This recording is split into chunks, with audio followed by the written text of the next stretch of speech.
Assalamualaikum warahmatullahi wabarakatuh. Alhamdulillahirabbil alamin wa bihi nasta'in ala umurid dunya waddin. Wassalatu wassalamu ala asyrofil anbiya'i wal mursalin sayyidina wa maulana Muhammadin amma ba'du.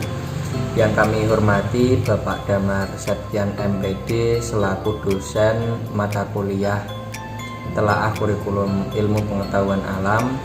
Yang kami sayangi teman-teman PGMIB semester 6.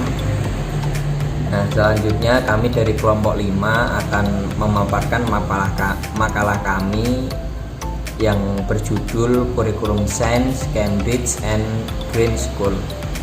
Nah, yang pertama, apa itu kurikulum sains? Kurikulum sains adalah seperangkat rencana dan pengaturan mengenai alam dan peristiwa-peristiwa yang terjadi di alam. Nah, selanjutnya kurikulum sains ini ada di beberapa negara. Nah, yang pertama adalah di negara Singapura.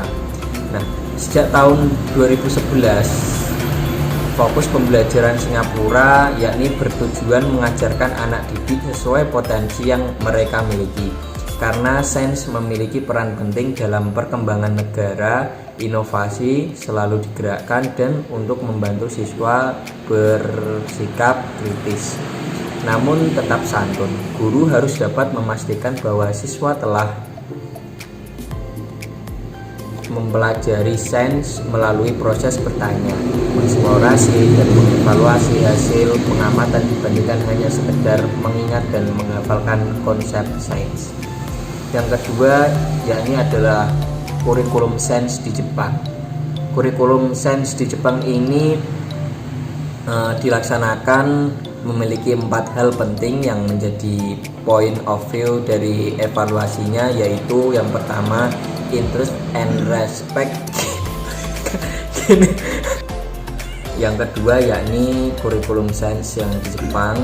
Kurikulum pendidikan sains yang sekarang ini dilaksanakan di Jepang memiliki 4 hal penting yang menjadi point of view dari evaluasinya, yaitu yang pertama interest and respect in the learning, yang kedua scientific thinking, yang ketiga yakni skill of attention in observation and experiment, yang keempat yakni having the knowledge of natural phenomenon. Selanjutnya yakni kurikulum sains di Estonia akan dipaparkan oleh Mas Farah. Silakan. Dalam sistem pendidikan sains di Estonia, sekolah-sekolah di Estonia mengajarkan nilai-nilai kebangsaan, cinta alam, dan kebudayaan. Pendidikan di Estonia dikelola oleh negara, daerah atau kota, umum, dan swasta. Estonia juga memasukkan mata pelajaran pemrograman ke dalam kurikulum yang ada di sekolah dasar. Yang keempat yaitu kurikulum sains di Taiwan.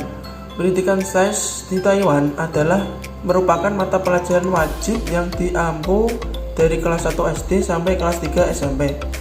Pemerintah bahkan menyebut pendidikan IPA adalah salah satu dari 8 area pembelajaran utama.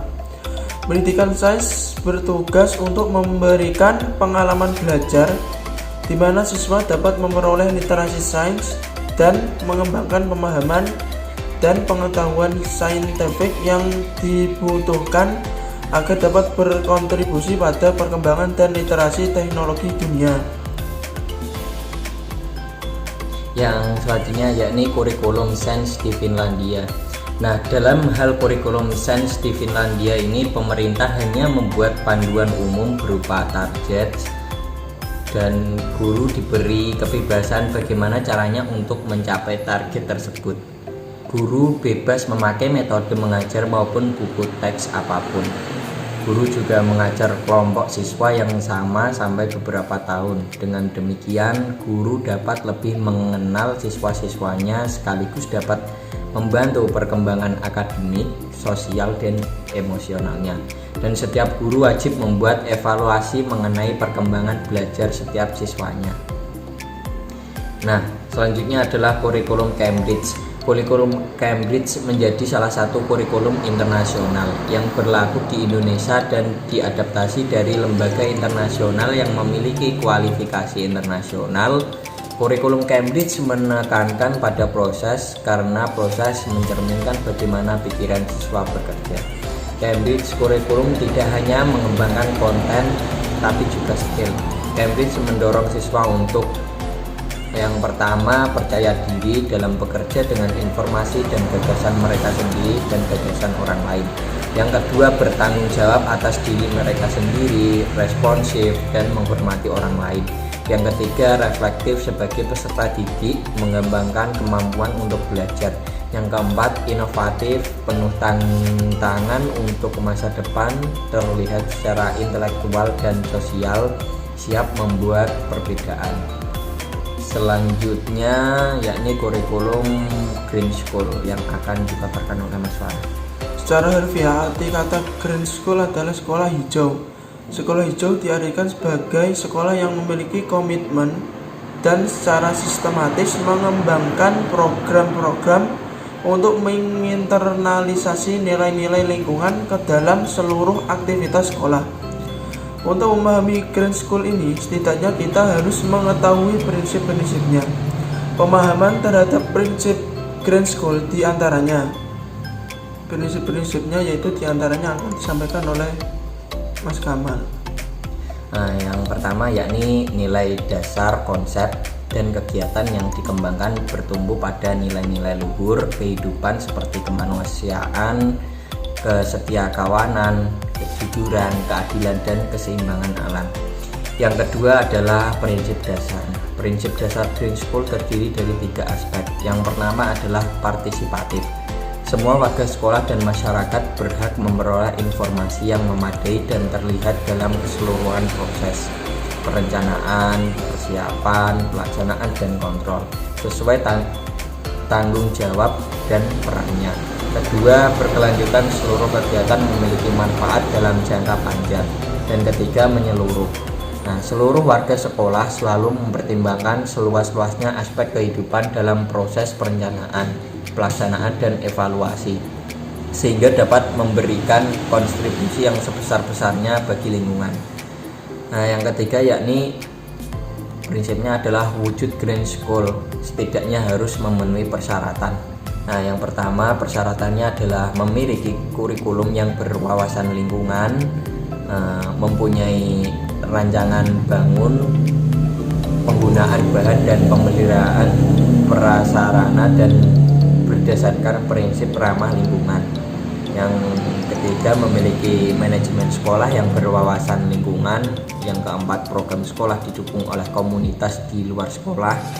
Dan yang terakhir adalah warga sekolah memiliki perilaku peduli lingkungan. Nah, yang keempat prinsipnya adalah program. Nah, terdapat 5 program sekolah hijau, yaitu yang pertama pengembangan kurikulum berwawasan lingkungan. Yang kedua, peningkatan kualitas kawasan sekolah dan lingkungan sekitarnya. Nah, ini merupakan bagian dari upaya mendorong warga sekolah dan komunitas sekitar untuk secara aktif melakukan upaya meningkatkan kualitas lingkungan. Yang ketiga, pengembangan pendidikan berbasis komunitas. Sekolah tidak terlepas dari kehidupan nyata, sehingga sekolah dan komunitas merupakan satu kesatuan yang saling membutuhkan.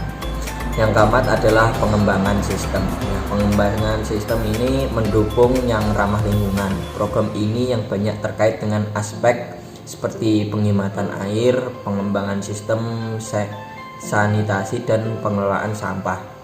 Nah, selanjutnya yang kelima adalah manfaat.